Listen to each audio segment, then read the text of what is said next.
Hello, hello, everybody. Welcome in. We are now live on the Facebook group. Let me make sure we're in the right place. So as you know, guys, our Zoom got maxed out at 500 people that signed up on the Zoom link. So now we are streaming to Facebook to make sure that everybody who wanted to catch this can catch it. The Facebook group, Leanne, is the 3-day EKG challenge, the 3-day EKG 3-day EKG challenge. So Michelle can type and put it in the chat for you, but you can absolutely watch it here. Hello, Enrique, how are you? Welcome in. So if you're on with us on Facebook, go ahead and put hashtag live. And if you're on Zoom, you can also say hi in the chat. And we're gonna get started right on the dot at 4 p.m. PST. Some of you had messaged me, hey, where are you guys? And I was like, I think you must be East Coast time. We've all done it, so don't worry. We have lots of people on Zoom with us. Hello, hello. Yes. Okay, awesome. Hi, Jen. We just saw you on the lipid lecture. Welcome in. Sherry, hello. Nen and Daryl. Yeah, Daryl, I know you actually, you got the links. That's perfect. Okay, welcome in. And so we do have Michelle and Ruben here who will monitor comments as well. It's Central Time, yes, so it must be 6 o'clock where you are. And we are now right on the dot. Okay, you guys. So officially, let's get this party started. Welcome in. Hi, Janice. So what is today's lecture about? What are we going to talk about? And why did you all sign up to be here? Oh, Honolulu, Julia, we're all going to come see you. Hi, Lily. So we're going to talk about an article that came out recently, and I'll tell you more about it, and I'll give you the link. And we're going to talk about the ramifications that it has on everyone. Okay, so this article kind of snuck on by, and I'll talk a little bit more about that. It was released at the end of last year.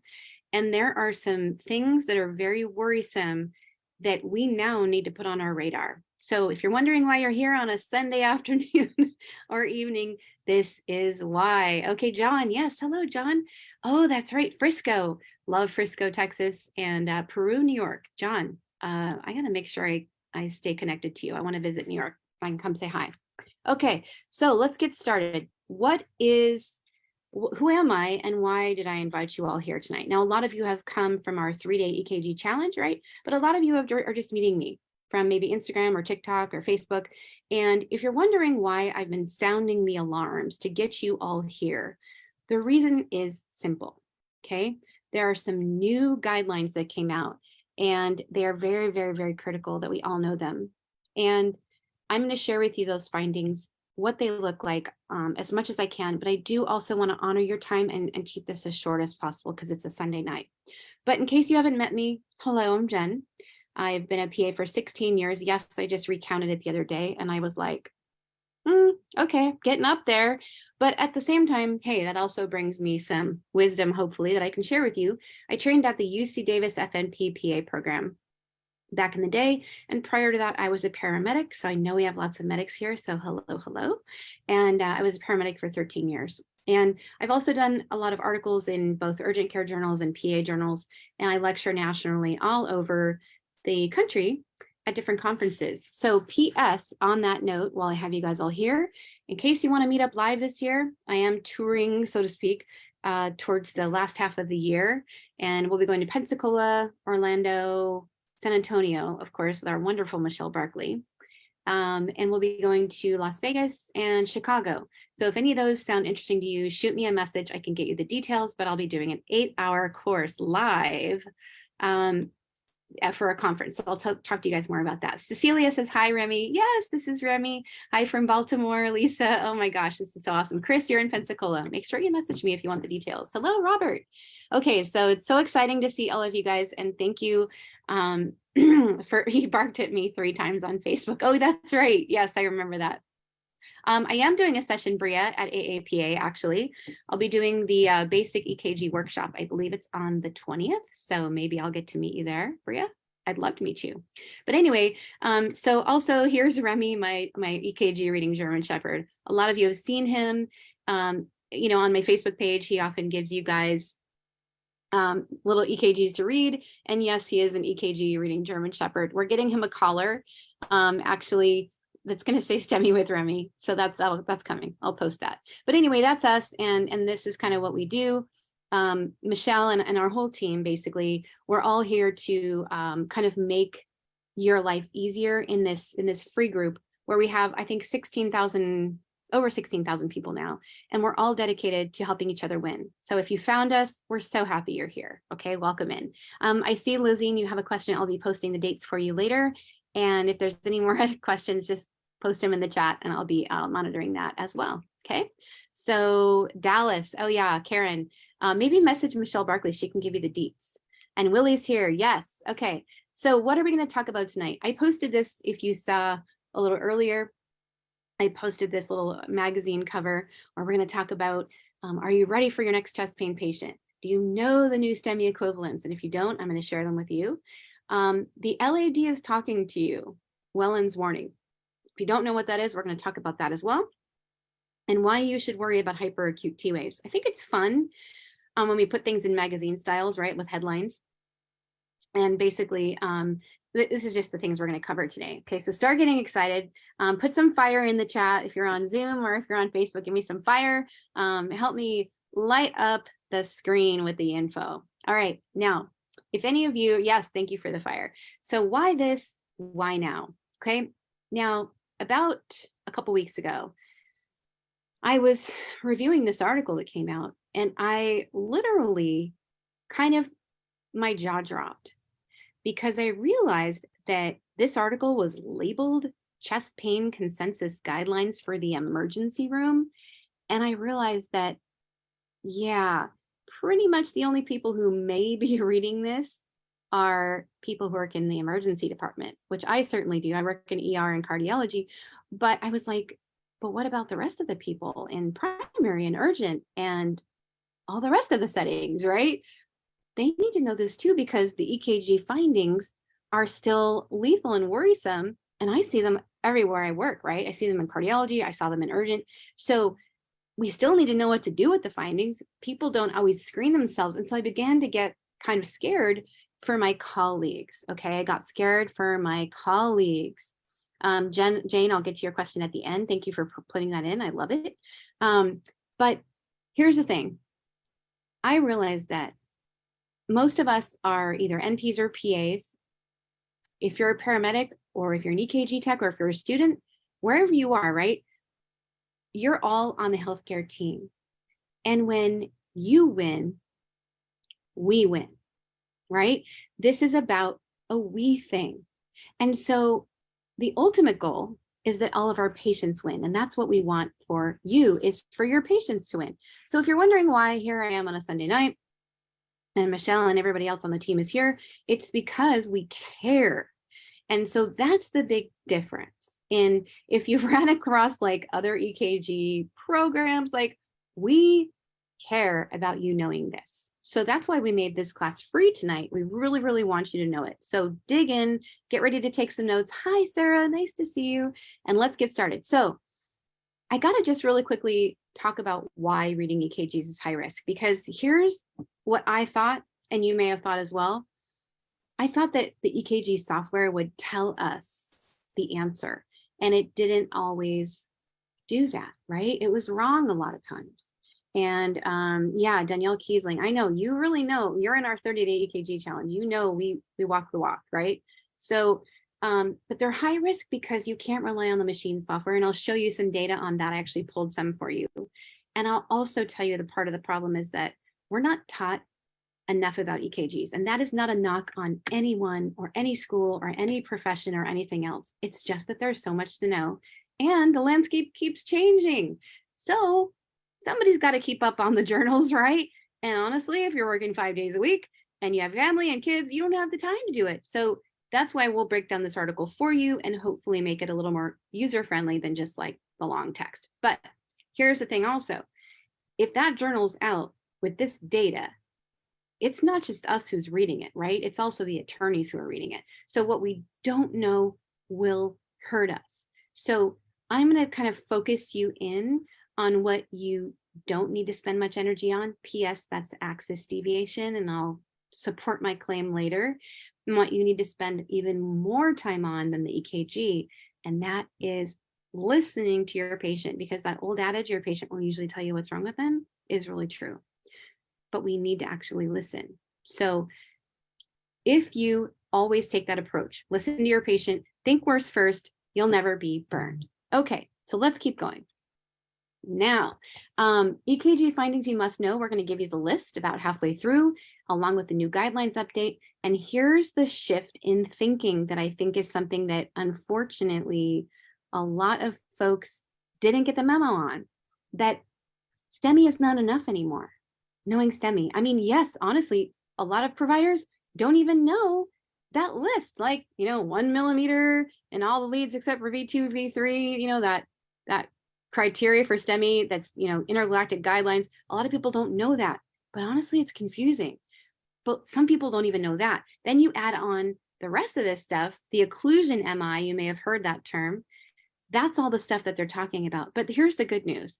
If you've been following me for any length of time, or maybe you've taken one of my courses before, I was teaching this stuff for a long time because I was always interested in, hey, what's pre-STEMI? What are the patterns that happen before someone STEMIs? How can we catch them before they get to STEMI, right? And so if you've been with me, you already know these things, but now that it's like documented as of November 15th, 2022, the lawyers know it too. So that means that if you miss one of these and somebody has a bad outcome and you miss a STEMI equivalent or a STEMI, someone that has to have urgent cath, then unfortunately, they're going to hold you accountable. Okay. So Jill said we had a meeting at the hospital about STEMI, Wellens, and DeWinters. I'd never heard of Wellens and DeWinter prior to that. So Jill, your hospital's doing you a solid favor by educating you. And honestly, it's a huge risk thing. It's a huge, huge risk thing. So actually, Robert, I'll just talk about that really quick since you brought it up. So access for me is really only important when I have a wide complex tachycardia and I'm not sure if I'm dealing with an SVT versus VTAC, or if I have a rightward axis, I might be concerned about pulmonary embolus because it's one of the things, there's one of 5 things that you'll see on an EKG. But that's for me personally, only what I really feel access is useful for. And of course, hemi blocks, but we're not going to talk about any of that tonight. I'm going to stick to what I wanted to teach you. Now, I forgot to mention, there's prizes actually tonight. Remy, this is Remy. He's got some little windows to give away. Now, if you've rocked with us in our 5-day EKG challenge, you've seen these before. These are some cool little tools that you can use on your badge that can help you find the ST elevation. And we'll be giving those away at the end of the lecture tonight. So anybody who's live, you have the jump. We'll be giving away several of these, so stay tuned. But we like to make it exciting for you guys. And giving those badges away is just another way for you to win and be able to do fun things on the EKG. Okay, now, here's the thing. I don't know about you, but in school, I was taught 1 at a time STEMI. So what I mean by that is like 1 artery is affected at a time, right? And that's honestly not helpful when you have somebody who's having multivessel disease, and then you don't know what to do with that. I was taught about arrhythmias, some of the basics, and then I was told, yeah, just, go do it. Here's the keys, right, at the ambulance. I was like, but I'm still stuck on P wave, right? And so I was taught about vectors and that intervals, the numbers at the top of the machine, that they don't matter. And we didn't really have a whole lot of guided practice. So I don't know about you. So Jill loves the windows. So does Jen. Awesome. Yeah, the windows are really, really cool. So I don't know about you, but it wasn't enough. And the way I was taught literally almost made me walk away from the profession. And I respectfully disagree wholeheartedly with the way I was taught, and probably with a lot of the way you were taught, because literally every time I go across the country and speak, people stand in line for, that time period after to ask questions. But honestly, it's usually not questions. It's usually people confessing to me, oh my gosh, Jen, I feel, this is what I've heard like literally so many times. I feel like an imposter. I don't actually feel comfortable with the EKG. I don't really feel like I know what I'm doing. I don't think that's a failure of you as a provider. I think that's a failure of how you were taught, because we're still teaching the old way, but it's just not effective. I don't know. Do you guys feel the same way? I mean, I really think that if you look around and you see how many people are on the Zoom and how many people are on Facebook, you guys are all here because you all feel the same way. There's no shame in that, right? It's a failure of the system. So we're going to try and correct it. It was a disservice. I totally agree with you 100%. I have chills right now. But you guys are here trying to learn. So literally you should pat yourselves on the back because you're doing what it takes. And unfortunately, what it takes is spending a little bit of time. outside of school learning it. We want to be the best providers we can be. I'm sorry, I'm getting chills. 100% plus takes far too long to get the info out. Agreed. Okay, system failure. Agreed, Daniel. I know. Okay, so we're going to try to give a little bit of shift of perspective. So you didn't get a whole lot of hours in school, right? And then there's been a loss of skill. I agree. And how long does it really take to be safe? It can take quite a while to actually get comfortable. And I'll tell you a couple secrets, okay? So it's pattern recognition. And one of our lead coaches in our 30-day EKG challenge, you may have seen him, David White. He always says he thinks EKG patterns are like looking at faces. That's a really good way to teach it because it is like identifying that face. So the Wellens, right? Looking at the face, DeWinters looking at the face and recognizing that pattern. That's half the battle.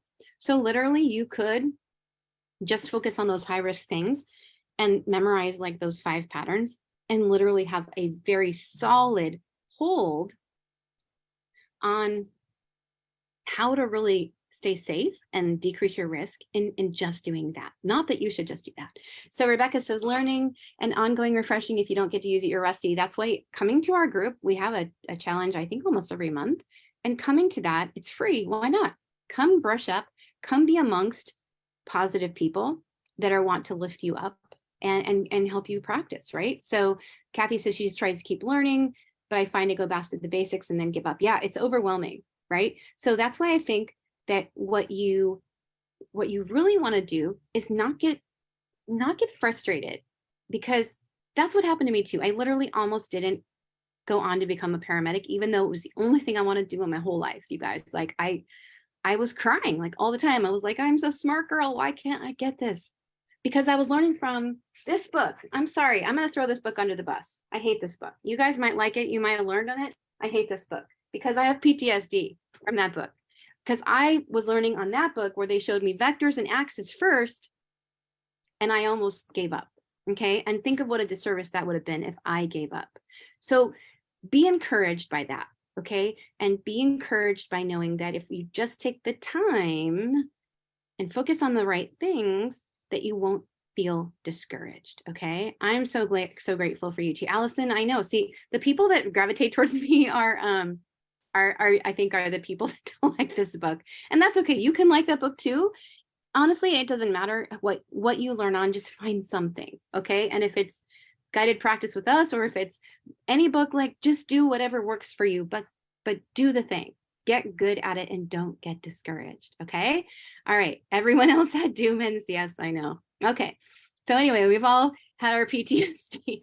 Robert thinks it's a good place to start. It's for some it is. And I am not going to ever knock anybody who likes it, right? Like you got to do what works for you. For me, it just made me feel dumb and I didn't like it. Okay. Tim Phelan's book saved me. Yeah. Tim Phelan has good books. So here's why I think we're confused. And let me clear some stuff up. Sherry doesn't like that book either. Me also 40 years ago. Yep, I know. So here's why we're confused, you guys. Not only is there a lot of terminology, there's a lot of theory, right? In understanding what this 3D object is trying to tell us on a flat piece of paper. So if you've ever seen Michelle Barkley teach, she actually takes the heart, she puts cameras, she gives the heart voices, like she brings the heart to life in a way that's so fun.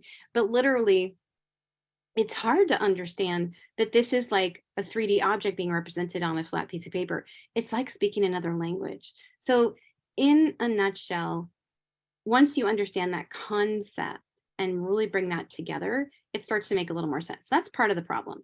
And then the perfect storm was happening and most of us didn't know it. And I'm not talking about there should be a balloon up here, right? A Chinese balloon right here. But this is just a regular storm before the balloon.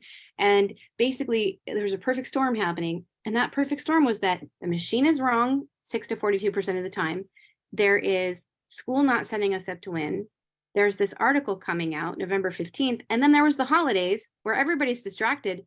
Talk about a perfect storm. Oh, I'm sorry. And also that all of the emergency rooms and urgent cares were full to the brim with people with URI symptoms or COVID or cough or flu.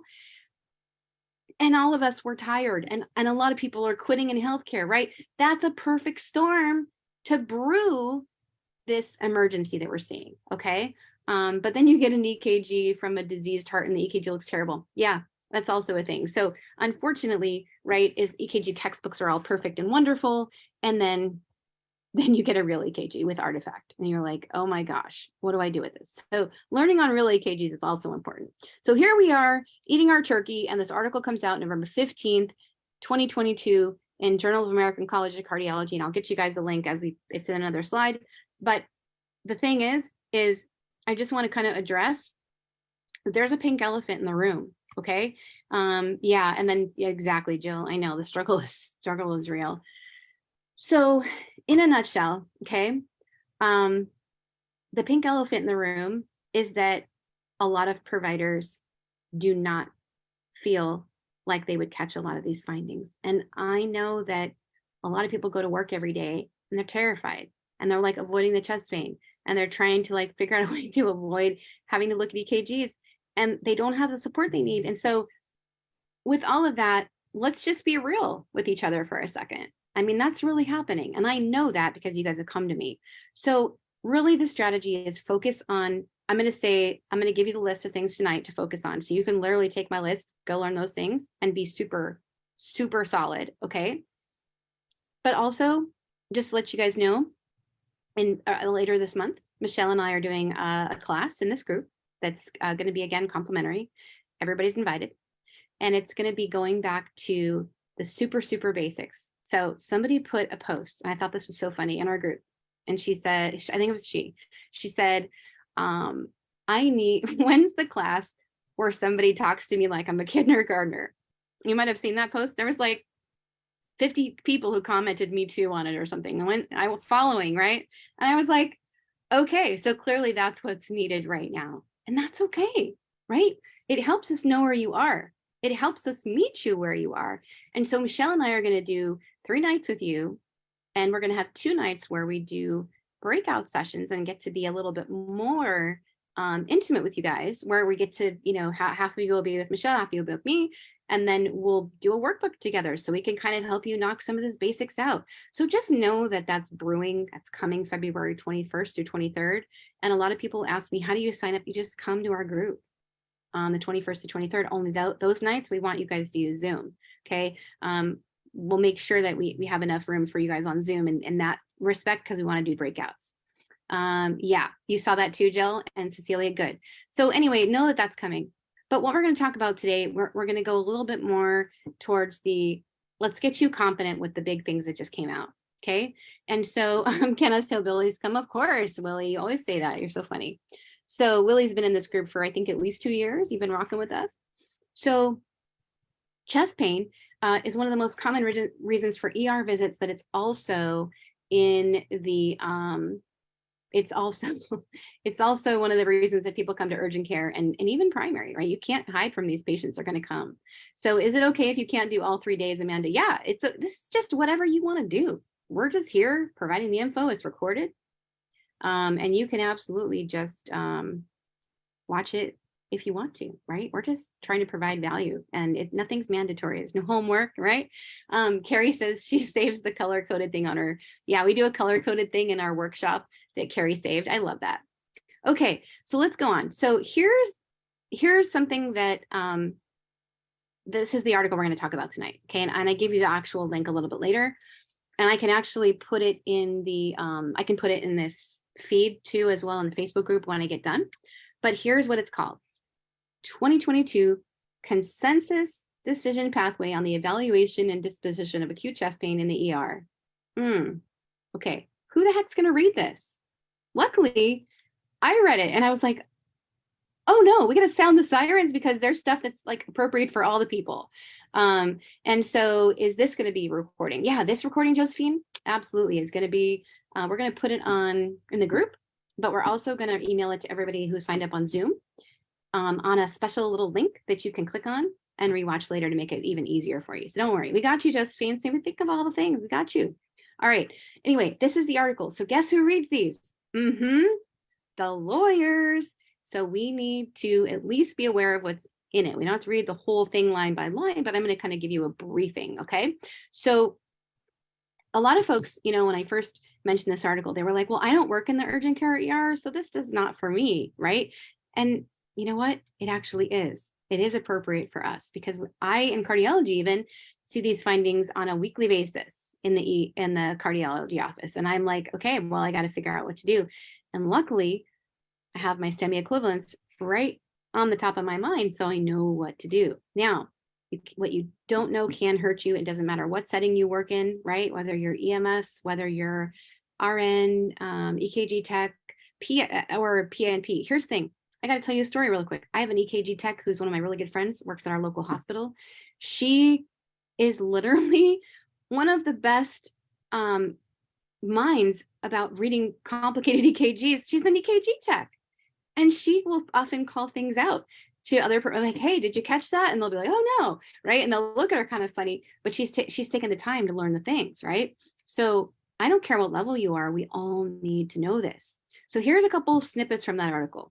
Recommendation number 1 from the ACC. This was their oversight committee. So they said, hey, everybody's like, yeah, you got to know STEMI. We already know that, but you have to examine if there's no STEMI for other changes that could be associated with coronary artery occlusion. And some of these changes require emergent angiography. So here's the problem. These findings will sometimes be read as non-specific ST changes. Type in the chat if you've ever seen that. Type in the chat if you've seen that. Okay, non-specific ST wave changes or some like version thereof. I know you guys have all seen this. Jill says yes. Okay, Gary, absolutely all the time. Yeah, so look at all the yeses, you guys. Here's the thing.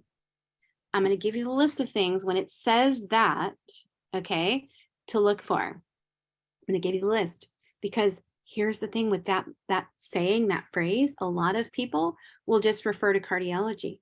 But if it's one of these STEMI equivalents or people who need emergent angiography, we can't refer them to cardiology. I want to ask you guys a question because I know the answer locally. Sarah says, good thing I'm in cardiology. Okay. If you're not in cardiology and you're a provider that refers to cardiology, okay, how many on the average, how many weeks does it take for your patient to get into cardiology? Okay. So type that in the chat. And then while you're doing that, 3 to 4. Yep. So here's the reality. Okay. If you are waiting for that non-specific to go to cardiology and then they finally get in 2 to 4, 5 weeks, 3 to 4. Yep. Everybody's like 3 to 4 on the average. It's a little bit longer here, I think. Some same day. Okay. So Simone, you're very lucky. Lisa Gunn. Yes. EMTP. Love it. So lots of weeks. Okay. If your patient's hovering in the wind, the non-specific ST wave change, then that's a big deal. So Robert transfers to the ED because of the delay in liability. That's actually the right thing to do, Robert. Luckily, we have a new heart and vascular, have them see them right away. You're very lucky. Elizabeth is very lucky. Okay, so that's good. But unfortunately, even with stat referrals, as Justina says, it takes a while to get them because of authorization. Okay, so if you have a hot potato patient that has one of these findings, sometimes you have to divert what Robert did, send them to the ED. Okay, so if I have any emergency department PAs or NPs here, you guys are probably looking at me with darting eyes, right? I am also an ER PA. But here's what I know to be true. Yes, it makes me busier. Yes, I am overwhelmed. We are overwhelmed at the ERs a lot of times, right? But in the reality, who do we owe our alliance to? We don't owe our alliance as external providers to making the ER less busy. We owe our alliance to the patient and getting them the right place. And if that happens to be the emergency department, then that happens to be the ER. You have to take a case by case. You have to know how long it's going to take to get in. And you have to know if they have one of these STEMI equivalents or urgent cath folks. But I do not have cath lab ability. Okay, then yeah, that makes it difficult. So let's talk about this too. Recommendation number 2, urgent consultation for expert overread should be obtained for ECGs that lack clear diagnostic criteria. Well, that would be great. Wouldn't that be great? And if you're in the ED, you have access to that with an on-call cardiology. But here's the thing, if you're not, if you're an urgent or primary, you don't have that.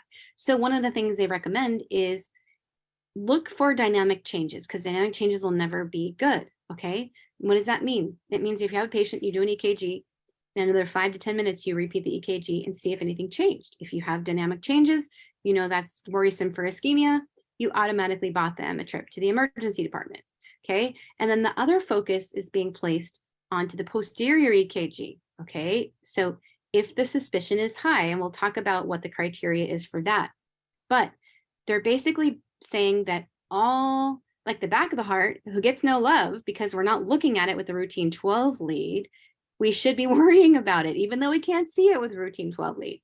How do we see it? We look for a V7, V8, and V9, right? We just move the leads over, rerun the EKG, look for ST elevation. But we have to have a clue to do that. So I'll talk about that criteria in a few.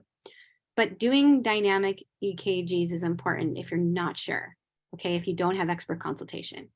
But what I recommend is find a provider that you're comfortable talking to and have them look at the EKG with you, right? If you can, phone a friend, have a friend. So Jill says, I spent a day in the cath lab. It was quite eye-opening. Yes, so that's also a great thing if you can spend a day in the cath lab. That would be amazing. So with this consensus document, I feel like it was already hard for us, but they made it harder because they now put out all this new criteria that we have to spend some time and learn, unfortunately. So here's the link if you guys want to look it up. Again, I can post it for us later. And V4R is looking more for right-sided MIs, Wendy. So not the posterior. So anyway, here's this breakdown, right? Where you've got the STEMI, you're going to manage per the guidelines.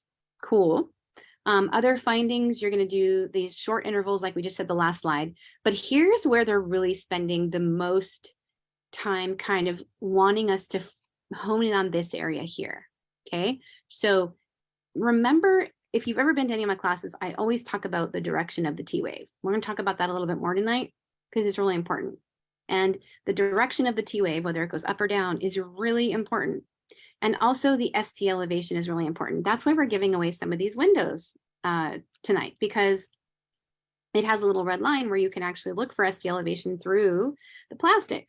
So looking at that ST elevation, even if it's very minimal, is very important. Okay, and then we're also going to talk about what Wellens sign is. So this is where there's really like turning up the juice on us knowing these findings.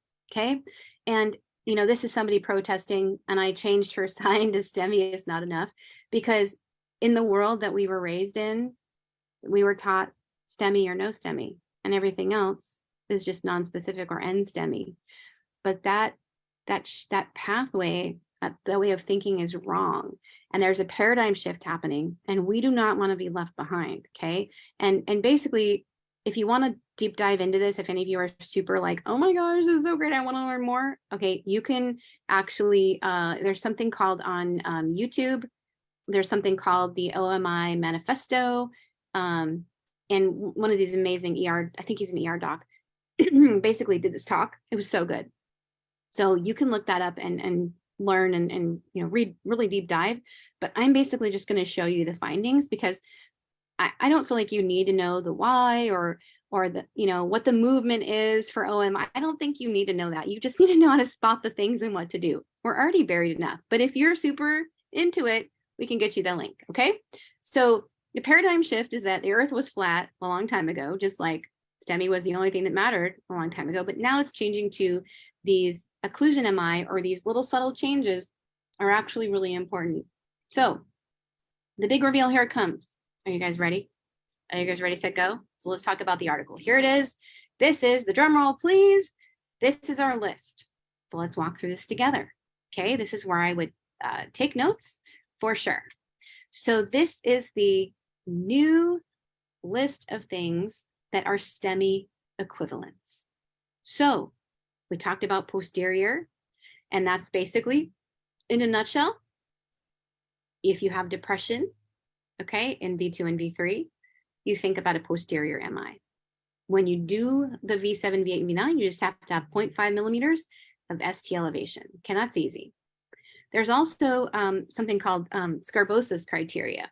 And if you're in EMS, you know what Scarbosa's criteria is, and you work with this a lot. If you're in the ER, you know Scarbosa's criteria. But this is basically stuff you can learn, and this is all about basically when a patient has a left bundle. How do you detect STEMI? Yeah, that's what they shared in the hospital. Jill, you work at a good place. Yeah. And then there's these two things, which Jill was just talking about. They taught her at her hospital. So that hospital's amazing wherever you work, is DeWinters sign and hyperacute T waves.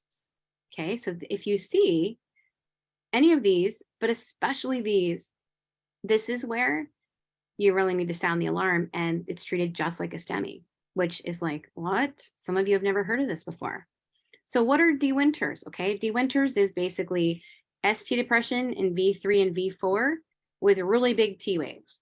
Okay, that's a sign that the LAD is in trouble. The LAD, the left anterior descending. And then hyperacute T waves are T waves that are too big. Remind me to come back to this thought process. I actually have an EKG to show you with it, but remind me to come back to this.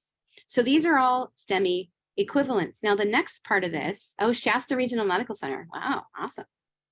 Okay, so EKG findings that basically these are ones that need to go to the cath lab like ASAP. It's not a STEMI, but an urgent / ASAP situation. So if you have widespread ST depression with elevation in AVR, that is now go to the cath lab ASAP. And I've shared in some of my classes with you guys before that I've had a case of this where this was not seen and detected on the EKG and the patient went into cardiac arrest that night. Did not have a good outcome. Okay, so this is a very big deal. It cannot wait for cardiology referral is the moral of the story. ST segment depression. Okay, if you have ST segment depression, you got to look at it really closely along with elevation. Now, Wellens is a biphasic T in V2 and V3. Biphasic into V2 and V3. Anything that's biphasic is usually ischemic. And then these inverted T waves are something that if you've rocked with me before in my workshops, right, we've talked about this, where you have inverted symmetric T waves, they're very concerning. But now the guidelines are backing up what I've been teaching you guys for a long time. But if you don't know this, this is the list. So here is part of my list of things to worry about. But what I will tell you is that, will you show us EKG related to the list? Yes, I'm going to try and show you as many as I can tonight, Lenora. Thank you for chiming in with that. So what I wanted to tell you about the left posterior, the left anterior descending, the LAD, is that it will try to tell you in many different ways what is wrong. It will tell you in many different ways what is wrong. DeWinters is one of the ways, okay? Wellens is one of the ways. So the LAD is very verbal and is always trying to talk to us. Can I make this printable? So actually, you can actually go to the article and just download it yourself. I can't distribute this article, right? But you can actually download it and have all the stuff on your phone. The link is, I'll put it in the feed when I get done. So you guys have it fresh and you can just go to it yourself. So the machine, as I mentioned, okay, the machine will not tell you these things, but you still need to pick them up. So Wellens warning, elevation in AVR, ST depression in V2, V3, otherwise known as posterior. The machine does not tell you these are a problem. So if you were, before you came to this class, trusting the machine to help you, just throw that out the window. Like, just don't even take what it says with a grain of salt. Okay. So the other part of this list, so if you asked me, if you came to this class and you were like, Jen, share with me the things that are dangerous. I want to know the things. I want to know where to focus my energy. This is where. So that list of things that's in that article, but and that those are kind of listed here, right? But also there's more. Okay, so there's two things that kill young people, Brugada and Hokum. There's subtle ischemia, which is very minimal ST elevation. I'll show you an example of that. There's posterior STEMI, right? There's hyperkalemia, can be deadly, a pulmonary embolus. So there's all these other things too. So if you wanted to just take this list and that other list and be like, okay, this is what I'm going to focus my energy on, that would keep you the safest. That's where you spend your energy. You don't spend your energy on vectors. You don't spend your energy on axis. You don't spend your energy on like the little things that won't kill your patient. You have to know the big things. And if you have limited time, this is where you spend your time. Okay. So if you're thinking to yourself, okay, Jen, that's like a really long list. How the heck am I supposed to learn this? Well, we're going to go over a little bit of it tonight. So keep taking notes. more good stuff coming.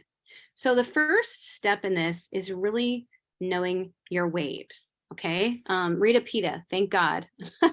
Yeah, I know it's a lot, Rita, but you know, at the end of the day, you have a list, you have a roadmap now of things you should spend time on, which you didn't have before you got here, which is great, right? So the waves, know the normal values of P wave, know how tall a QRS should be, but really where you want to spend your time is the T wave. And the reason why a vector PTSD, me too, hashtag me too, the T wave is the most important. And so I actually think that if I were to really say that, axis doesn't change early with the life-threatening finding, does it? I'm not sure what that question is, Daryl. Maybe you could ask it in a different way. So the T wave is where you need to really spend your time on knowing what the T wave should look like and where it should be upright and where it should be inverted. Because if it's inverted, then we have to worry. If it's inverted in a lead, that it shouldn't be. So this is the first thing to write down. Okay, the T wave should be inverted in the AVR and V1. AVR and V1. T wave should be inverted. Okay, it should be upright every other lead.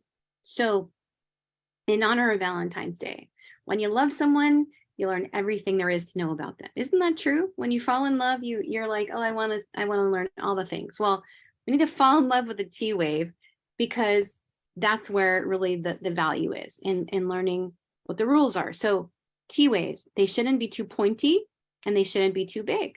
Okay, we now know they should be inverted in AVR and V1. And we also know they shouldn't be too big and they shouldn't be pointy. If you have a pointy T wave, what do you have to worry about? Just tell me really quick. Oh, Jen, thank you for helping me interpret that question. I think I'm just multitasking too much. So yeah. So if once axis has changed, the damage has already been done. It depends. So you can have axis deviation from like, if that's physiologic, actually, that's like from pregnancy. So that can actually change. So it might be like if it's physiologic, no, but otherwise, probably yes. That's a thank you, Jen and Daryl. Yes, so hyperkalemia if it's pointy, good. Hyperkalemia, nice. Okay, good job.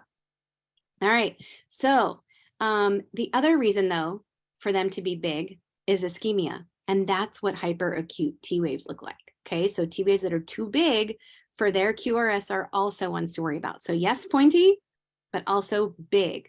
So big and pointy hyper K, and just big and blunted is ischemia. Okay, so that's the two reasons T waves are big.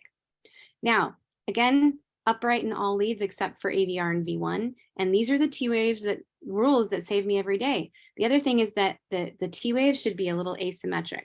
Okay, they shouldn't be perfect and beautiful. And then you also want to think about the mom, dad, and baby. Let me show you more about that. So Willie says if you have pointed T wave, worry about hyper K and ischemia. Yes, in a nutshell. Thank you, Willie, for writing that down. Okay. Big T wave means, Frankie asked the question, so big T wave means, so if you have a big T wave, then you worry about ischemia and hyperkalemia. If it is hyper K, it will usually be more pointy, if that makes sense. Okay, so mom, dad, and baby, here they are. You've got dad and you've got baby and the mom. So literally this baby should be over here, right? The mom should be over here if this really was the PQRST. But just remembering their sizes in relationship to each other, you always want the mom and baby to be smaller than the dad, okay? And the baby should be a baby T wave, not a teenage T wave. If you have a teenage T wave, you have to worry about ischemia. Yes, mom's first. Exactly. All right. So the next thing you want to know about is your Q waves, because the Q waves, you have to know when to worry about them. Some of the Q waves are small and benign, okay? But usually, and think worse first, Q waves are bad. So they could mean old MI, old myocardial infarction. But they also could mean pulmonary embolus, right? They also could mean hypertrophic obstructive cardiomyopathy. So in a nutshell, there's a rule that I follow for Qs that are caused by ischemia, and here it is. So if a Q is a third the height of the R wave, which you can see this one is, then it is pathologic, meaning bad, okay? So that's one rule you can follow. So wide Q waves and the ones that are a third the height of the R wave are concerning and usually bad, okay? So that's one little Q wave rule. If there is a saying that you can have a small Q in lead 3 and it can be free, okay? The next one is don't trust the machine. They are not, those software algorithms are not programmed to show us a lot of the high risk things, as I've already mentioned multiple times. And this is an article that kind of proves that for us. So this is the article that I'm referencing here in the JACC, the Journal of American College of Cardiology, looking at the benefits and limitations, emphasis mostly on the limitations here. And I pulled this little paragraph out for you guys to see that there's false positives and false negatives. So in a nutshell, here's the reality, you guys.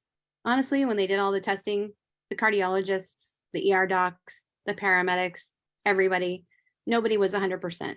But what you want to do is you just don't want to solely rely on the machine. You want to also know your high risk patterns and make sure you look for them too, because ultimately the onus falls on you. You can't blame the machine in court, right?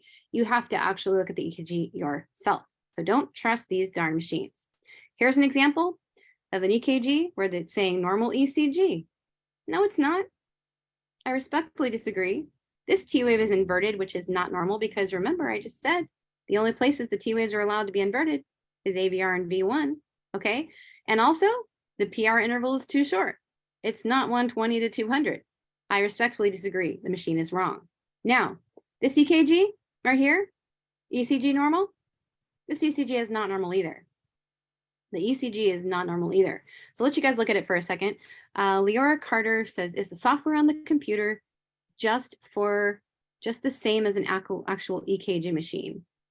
Yeah, so the software is what creates the reading, and the software is programmed by people, and the people actually decide what's relevant to be screened for, and that's who decides how the machine algorithm is written, if that makes sense. But the machine is saying normal ECG, but it's not normal. Look at this T wave. It's inverted. Ooh, Liz Marie, hey girl, says there's some T waves that are a problem. I agree, Liz. But look at this. It's inverted symmetric, and you know that that's not supposed to be inverted symmetric. Okay. And this actually was like 4 minutes before this person went into a STEMI. And right here, the T wave is upright where it shouldn't be. Jen says T wave upright in 1, pointy in 3, and V2. Yeah, the T waves are too big. The T waves are too big. Okay. The 1 in V2, as Jen said, and 3, these are examples of what would be considered as hyperacute. And this person was literally 4 minutes later went into a STEMI. So respectfully, the machine is not your friend. Okay. Not your friend.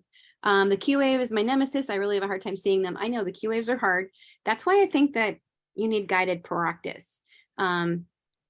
People to help you look at the EKG. So that's what we're going to do now. We're going to shift into a little bit of practice time. Okay, so this is someone who has chest pain for 3 days. Now, this is not a real face, of course.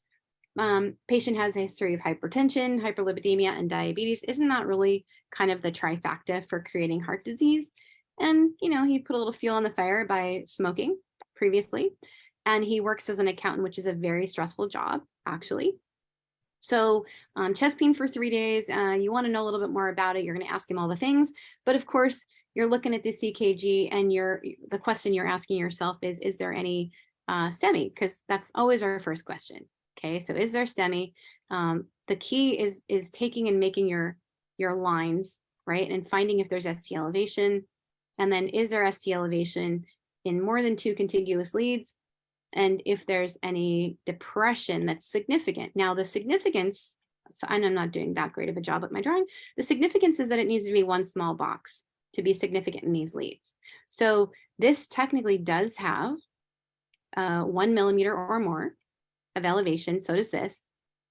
And in order to be STEMI worthy, for the criteria, we have to have 2 leads with ST elevation and 2 leads of depression. So if you look over here, these are the 2 reciprocal changes, okay? So technically this person was a STEMI, but you may not have noticed that if you didn't look closely. So realistically, it's really important to draw those lines, okay? So we all know about STEMI. I'm not really here to talk too much about STEMI. It's the other stuff, but I wanted to give you an example of STEMI to compare to the rest. Now, this is a 50-year-old male who has indigestion. So let's talk about that. Indigestion. You know that indigestion is something you should worry about all the time. It's never indigestion until it's not, right? It's until it's something else, and you've proven it. So if you look at where I put the box, I put it over V2 and V3. Do you guys think you see any ST depression? There's actually some in V4 as well. Do you guys think you see ST depression? And if so, what should we be concerned about? And is it one of the things on our list that we've talked about today? What do you guys think? Is there depression? And if so, what do we do with that information? It's going to say non-specific ST changes is what the machine's going to say. So Jen says, yes, I agree. Yeah, there is ST depression, Danielle, I agree. And what do we do with that? Yes, it looks like it. Yes, it's very hard to see. Agree. Yes. Okay, everybody says, and Thomas, you must be EMS. I'm pretty sure well, tell me what you are, Thomas. I just have a feeling you're EMS, but you're on the money right there, Thomas. So, okay. Yeah, there is a tiny Q in 3, but we're focusing here for right now. And Willie says get a 15 lead. There is a possibility of old inferior MI. Yes, Robert. But for our V2 and V3 ST depression, we want to go ahead. Old flight medic, I knew it, Thomas. And troponin, okay. But if you're in the clinic, you're not going to get troponin, right? Only if you're in the ER. Would you consider a Q wave? Yes, it is a Q wave in 3, absolutely. And so Robert also says he thinks that this is get a posterior. So yes, you would get a posterior EKG, and this would show you 0.5 millimeters of ST elevation, and then you would be confident calling this a STEMI. If you have to get that posterior EKG, you can just send them, because the only thing else that causes this usually would be like a tachycardia, and then you'd have a widespread depression from a demand ischemia. But if you need the confirmation, you can go ahead and get those posterior leads, and just make sure you get EMS on the way, okay? So they can come take your patient to the ER, because time is muscle, and that posterior wall gets neglected a lot, okay? So it wasn't just indigestion. Now we're gonna do another case, which is Miss Roberta, who is not a real patient's face. In fact, this is not even a real clinic. This is the clinic I built on PowerPoint. And you know I built this clinic because it's got paper charts. And yes, I miss paper charts. So Roberta comes in and she feels weak. I know what y'all are thinking. You're like, oh, chest pain and weakness. I hate weakness. Do you hate weakness as much as you hate the dizzy complaint? Probably, right? But that's okay. Miss Roberta's going to make life easy for us, because she's 89 and she just does not feel good. She's got diabetes. Her blood sugar is fine. I know the medics and the crew are thinking about blood sugar, and I love that. But her blood sugar is fine. And here's her EKG. Okay. Yes, paper charts, Carrie, you're definitely, yes, you're missing them too. Me too. Okay, so let's look at this EKG, because this is going to demonstrate some of the findings we talked about tonight on the hot list. I guess we'll call it the hot list. So if you look in V1, this is the best place to see the rhythm. So come on, guys, tell me what this rhythm is. This is easy. Type that in the chat for me. But also go ahead and put your eyes over here, over here, over here. And also, I'm going to put your eyes right here. Oh, actually, yeah. Okay, let me go back. Go back, and let's put your eyes over here. Okay, these are the places we're going to talk about. So, AFib, yes, good. So, fib or flutter, either way. It's funny because this patient was going in and out of fib and flutter, so I will accept either answer because it does look pretty organized. But either way, let me ask you this. Let's say you chose flutter, but it was really AFib, or vice versa. Would the treatment be the same? Would the treatment be the same? It would be. Good. It would be the same, meaning we'd have to do a CHADS VASC-2 score, right? And decide if they need an anticoagulation drug. So good. All right, we got that established. So the next thing is Jen said she doesn't like those inverted T's in V3 through 6. I agree. These are inverted and symmetric, right? Inverted and symmetric. So essentially, this is one of the things, this was at the bottom of the list, that we should worry about. This would be urgent cath. Okay, so there'd be consideration for urgent cath on her. But even more, she's actually got Wellens, a biphasic and an inverted. Okay, biphasic, inverted. And yes, Robert also said there's an upright R in V1 and AVR, or upright T, I think you meant, right? Yeah, upright T. You're right.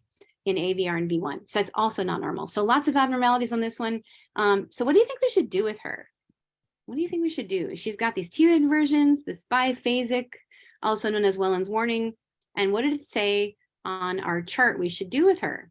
It said we should consider doing a urgent cath on her, right? We should consider her urgent cath.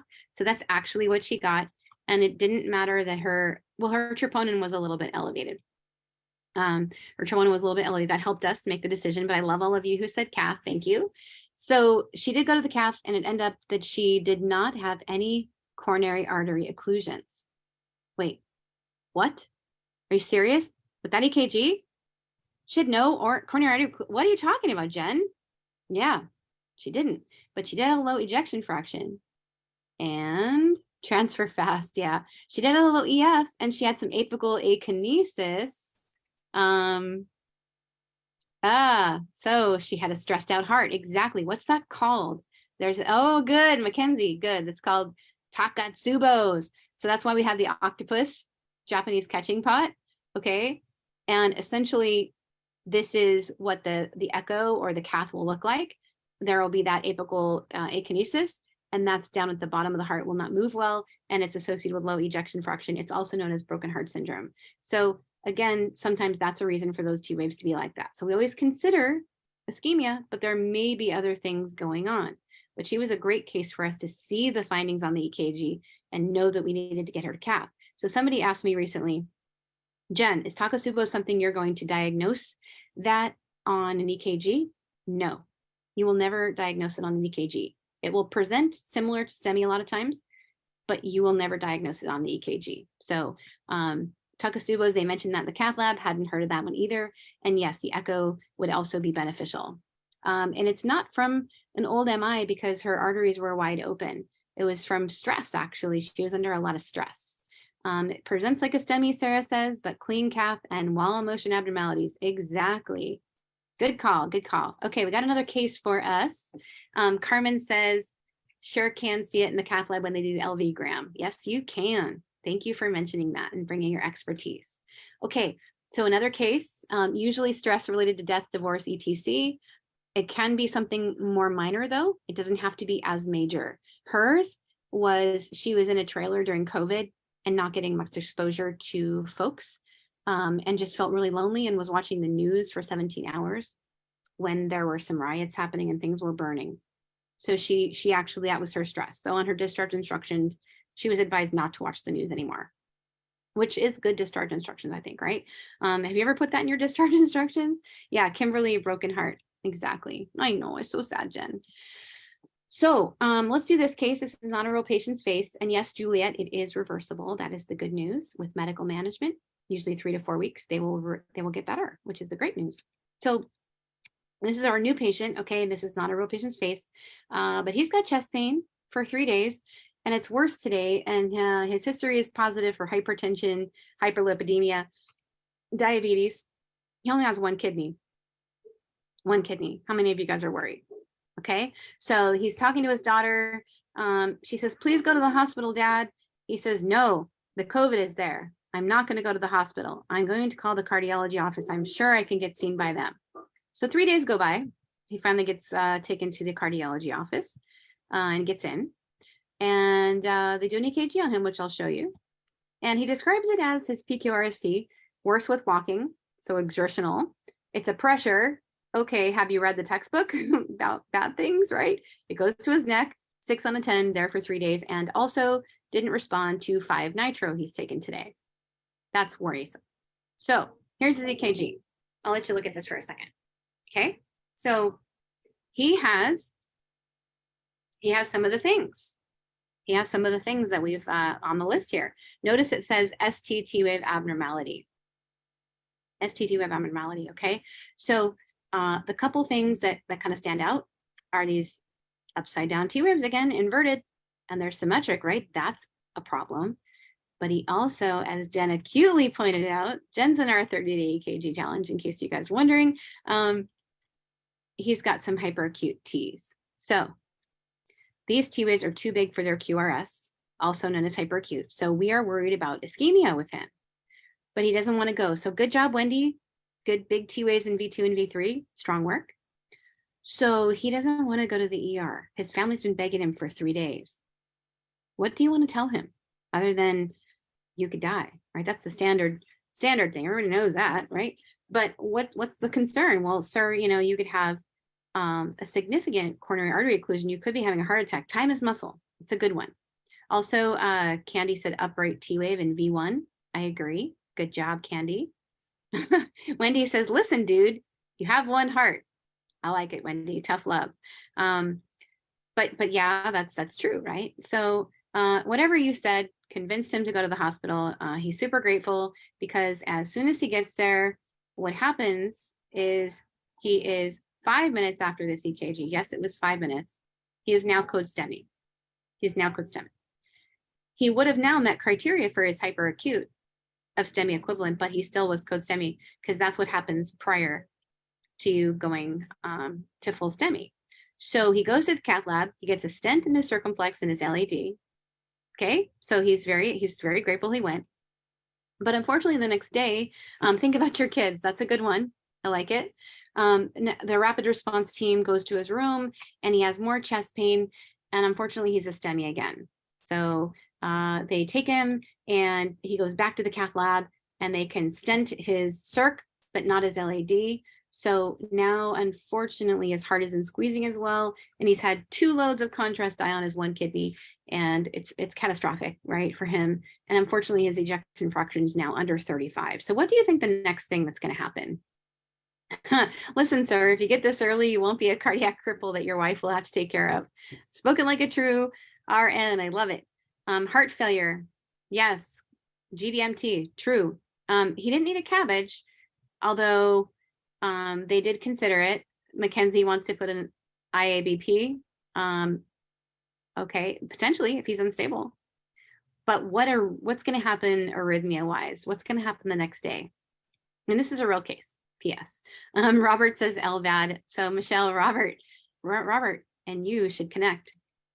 So the next day, rapid response back to his room, and now he's unfortunately in a lethal arrhythmia. He's in VTAC, and Jessica called it. Good job, Bina. John, everybody who said VTAC, Michelle, good job. Yeah, this is VTAC. Okay. And so we definitely need to get him sorted, and it's a regular wide complex tachycardia. So it's definitely VTAC, and it's whenever it's wide, regular, fast, it's VTAC to prevent otherwise. So unfortunately this happened because he had a low EF. So Robert said, do we have a pulse? That's a good question. Good question. Robert, I think you must be EMS too, right? I will call the McDonald's. I call that the McDonald's M's. Oh, okay. I like that. That's very cool. I like that. Amiodarone, that's a possibility, right? This is good. Haha, love it. Okay, good. All right. So this is our last finding we're going to cover tonight because I know we're already getting really late. I think this is our last one. But this is one that we was the person who was an equivalent, right? And we wouldn't, yeah, we may need to cardiovert potentially or shock depending on pulse or no pulse. But this is somebody who had the needed urgent revascularization, okay? And just showing you again, this patient had the widespread depression plus elevation in AVR, okay? So widespread depression plus elevation in AVR. This is the thing that they just called AVR, I believe, on the list, but this is something that Vanessa says hospice, yeah, potentially. Is the VTAC from the occluded LAD or from the low EF? Oh, so could be either and could be connected, and probably more linked to the low EF because that is a risk.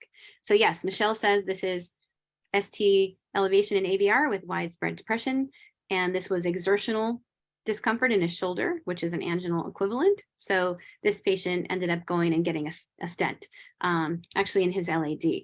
This patient is a 24-year-old, and I know all of you are going to spot the finding right away in lead 3 because you spotted it earlier. You guys are Q-wave hawks. Definitely going to call you guys Q-wave hawks. This patient had a pathologic Q because it was deep, right? It was more than a third the height of the R wave, and she ended up getting 2 stents, and she was only 24. So basically, throw everything you know out about young people don't have heart disease because they can't.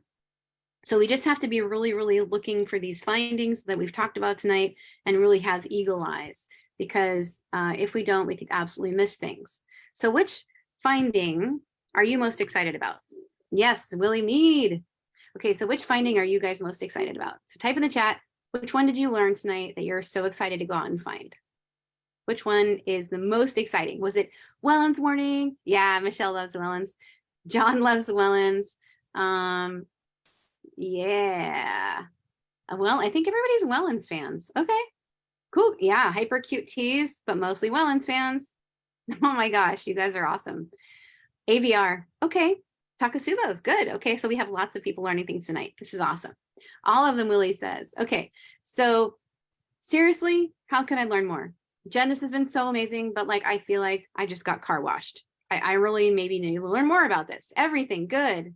Yay. I know, I hope to not see any of these. Well, luckily, I'm going to tell you about an opportunity to join us in a class where we're going to focus on just these high risk things and practice so that we can take what you learned today and kind of expand on it and show you all the findings, but actually give you practice in a guided session. Casey says, yeah. All right. So we're going to stick to what the most important things are, and we're going to do a 1-hour class on Wednesday. If you want to join that, I'll give you more details on that. But we're just going to focus on kind of the high risk things. So this comes with a recorded class that's 3 hours. Okay. And you'll get the recording of that where you can cover all the rest of the things like the waves, conduction, and STEMI. We do a 17-page EKG that we do together, and this is all in the recordings. And then we have a bonus session that we're doing on 2/8 at 5:30, where we're going to do all these STEMI equivalents. Okay, so you guys can join us in that. Let me tell you more about that. So Tina says she learned. Awesome class, love it. Thank you, you guys, awesome. So Janet, we did the lipid lecture today. It's in our 30-day group recorded. I can tag you in it when I get off. But let me show you this class. So basically, you get access to the 3-hour recording and then our 1-hour bonus class where we're going to do the practice together live, you and me, in a class on Wednesday for only $49. And you can get this class on conqueringcardiology.com. I think Ruben will put the link in for us on Zoom and Facebook. Yay, Stephanie, you made it.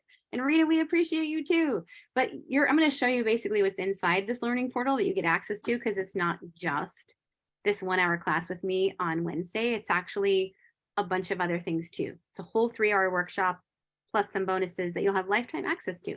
So here's the website if you want to go join us. And there's Kim's putting the link in there for you on Facebook, but it's conqueringcardiology.com.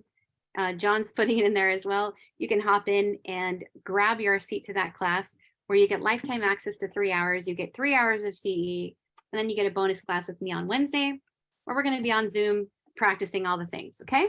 So basically, we're going to give away some prizes, and then I'm going to show you inside the learning portal. So get ready, you guys.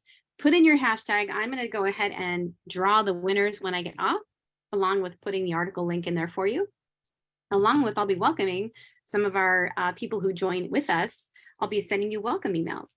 But we're going to give away a few of these. So in order to be drawn and in the running for these tonight as our prize, you're going to put hashtag EKG. Really easy. Hashtag EKG. You can put ECG if you want to be super crazy, if you want to do that too.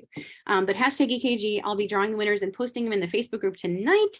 I'll also post the winners on Instagram. And here is the website once again, conqueringcardiology.com, to be entered to go ahead and join us in our class. But let me show you, let me see if I can share my screen. I want to show you guys the learning portal, if it'll let me show you. So we're going to go to here. Hopefully you guys can still see my screen. Let's see if you guys can see my screen. Yeah, you can. Okay, so this is the learning portal, which I just wanted to share with you what you're going to get access to. So you get the 1-hour class with me on Wednesday where we're going to do our practice, but here's the learning portal. So in here, you've got a basically welcome aboard. You've got more on Q waves. You've got bundle branches in here. Now remember, this is only $49. This is usually on sale on our website for regular price, $75, but we cut it down for you just for this week because we're doing the bonus class on Wednesday. But you get PQRST, Axis and Brugada, talking more about Q waves. We have live recordings of our 3-hour workshop. Every time we've done it, we've posted the recordings here. And then we have a couple bonus sections, which I don't usually share this with people. So you guys have never gotten like a deep look into this, but I filmed a bunch of things over my shoulder in a professional studio. And I filmed an anatomy lesson. I filmed a normal EKG review. So like, I actually had this professionally I'm going to talk to you about the heart in a way you've never heard all of my heart. That 2-3. And I basically show you kind of the anatomy, right? How it matches the 12-lead EKG. We talk about bundles. We talk about, is this a STEMI? What's causing these spikes? And then the bonuses, you get a cardiac exam ebook that you can download here. We have a scarbosa, so that was part of the things we talked about in our session tonight on that list, that's STEMI equivalents. So I do a really quick video on breaking that down.